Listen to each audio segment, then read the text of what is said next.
live, well, not live here, actually, we're here on tape delay for you, August 24th with the update from Cameron Gall. And Cameron, welcome. Thanks, Sean. Great weekend of golf, club championship. We've got our champions. Let's go through who they are. Absolutely, yeah. It was another great weather weekend. The wind was down a bit, some more great scores, right? And Yeah. it was tremendous. New winner in the women's, winning the C division as well as the President's Cup. Carly Taggart, Amanda Malpe won our B division, and our big champion once again, great playing, Erica Chamberlain took home the title. Just a machine. Just a machine. She just keeps putting them out.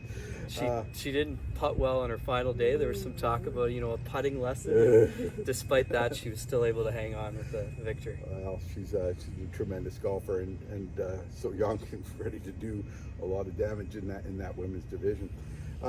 In the men's division. Yeah, men's division, we had our C champion also win the President's Cup, so won both division and the cup. Mark Sapella shot his two best rounds of the year. Wow.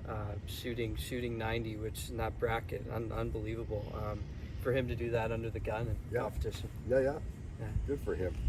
Our B division, I think we spoke a little bit last week. Yeah. In our interim update there, Mark Baker was on fire, and with the 4 birdies in the back 9 in the first weekend, he continued his good play. Definitely a longer player in that division compared to some of the rest, and a worthy second place finisher. Jeff Curtis mentioned he rolled in a lot of putts to take the title. There is going to be an edited version of our live broadcast coming out hopefully Friday, and in that edited version I have interviewed everybody, but Mark Sapella, I couldn't find him.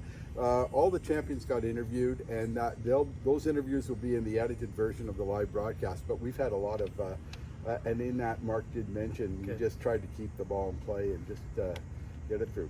You can probably find Mr. Sapella on the 15th row at about midfield during the Red Blacks game. So if you can't find him here, just go there on a Friday night. Oh, right. And of course, our champion. Our champion, no other than Jared Coyle. 6-shot lead. We thought it might be a bit of a cakewalk. We weren't sure, and Jared had a solid round on Sunday of 72. But John Henry was on fire. He was under par early. It got close. It was down to 2 shots on the back 9. Ended up being a 2-shot win. John Henry shot a beautiful 68, and really the 15th hole in my mind. We did some updates from on course back to the live broadcast, and it looked like Jared was maybe going to make bogey, but perhaps a double. Good solid tee shot on 15, but he was unlucky to be under a tree, and he made a beautiful putt for bogey.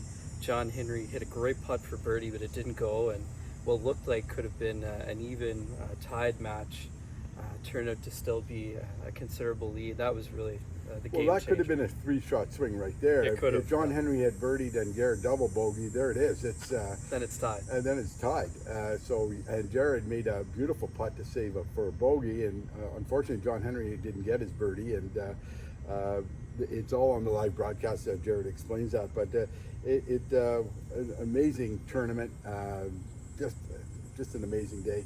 And of course, it was anticlimactic, I guess, on the 18th, because Jared hit the green in 2, and John Henry was short in 2, and all Jared had to do was like 5-putt and still win it. So he wasn't going to do that. JH tried to make it close with a birdie, but he missed that one, unfortunately. We were intrigued by the women's format for the C Championship. They went to a Stableford format, and I talked to Kaylee about it. I said, "How did you like it?" Or Carly about it, and she said, "Loved it." And I think all the women did, because it enabled them to have one bad score but still compete. And so I think there's some talk. I talked to Jeff Hall as well. We're looking at some options maybe for the men on that, and that format for the C's seemed to work very, very well.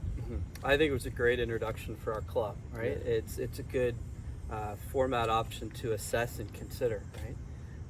We've worked at clubs before, Tyler and myself, where there's been multiple divisions in the men's and the women's playing Stableford, and it really brings some pressure off. I mean, I think about one of our women had a career round and had a tough hole, but it didn't matter, right? And no points on that hole, but it would have been much more intimidating to post that score on an individual hole. So it presents some good options for us going forward, and Yeah. I think it drove up the more women participated in that division, which is exactly what we were looking for. So, And that's what we want, more participation. And this leads me to the next thing, the format of the tournament itself. We missed some top players because they couldn't commit to 2 weekends. And I know Jeff, our captain, Jeff Hall, had mentioned that we're looking at other options, one of them being a 3-day consecutive day format, Friday, Saturday, Sunday, where you give up 1 weekend. And that could be a viable option.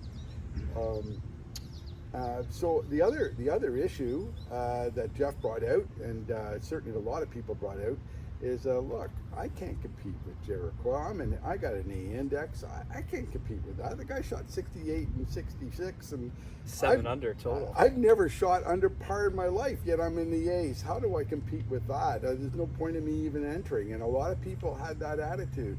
And certainly, I think justified. They don't want to get up there if they haven't got any chance.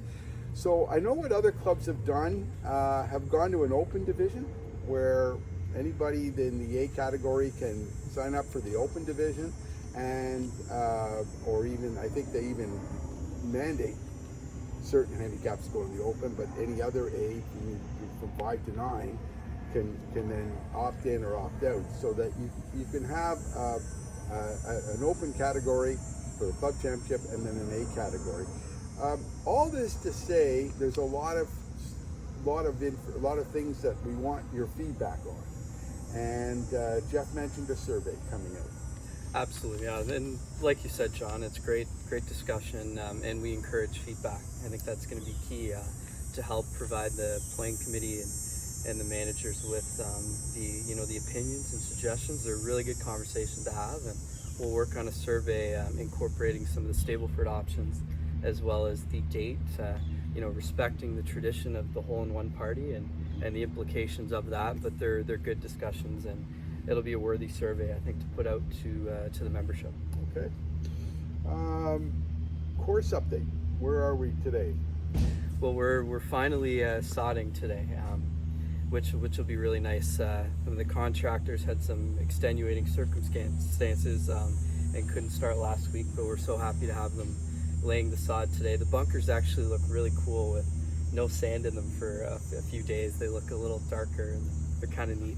It'll be tremendous with the grass around the edges. And we just ask the membership to please not walk on the grass and not to hit shots. We do have the drop zones available to take free relief, or you can move to the area just outside the construction nearest point for no penalty. Okay. Take relief from those areas, please. Okay, so that's good. That's good to know that. Labor Day. What's going on Labor Day? Well, we have our Battle of the Sexes coming up on September 5th. I have lots of conveners and great couples involved in organizing that, just to name a few, including Lori Higgins and Jeff Curtis. So that'll be great to have that back on the calendar. As well, we have the intersectionals the day after on Tuesday. I'll be talking about that in a second. Yeah. Now let me see, is there anything going on in Ottawa this week about golf that we should be aware of? Might be a few good players in town.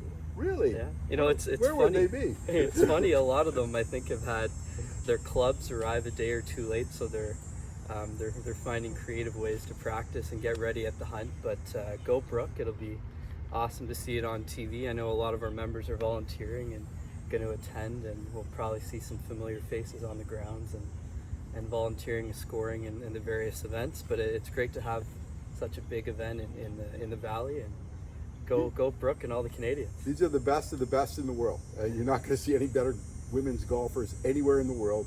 They're right here in Ottawa.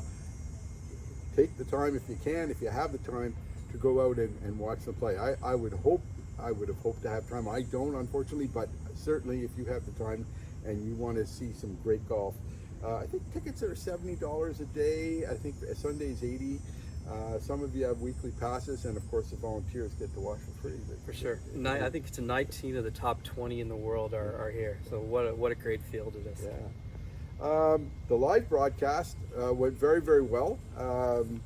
Thank you very much for your help providing the updates. We're going to be doing another live broadcast on September the 6th, the senior men's intersectional. I can hardly wait.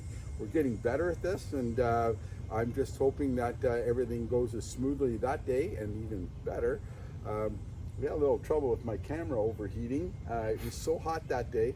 The camera overheated to over 100 degrees and it shuts off. And then we put everything back on and I forgot to reset the mics. So the sound wasn't as good as it should have been.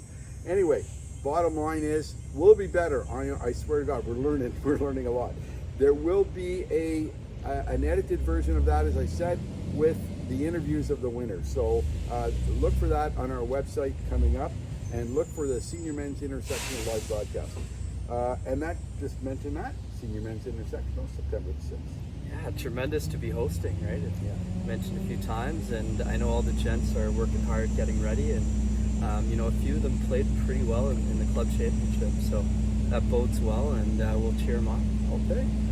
Cameron, thank you very much, Thanks, and we'll fellas. see you next week. See you next week. Take care. Bye-bye.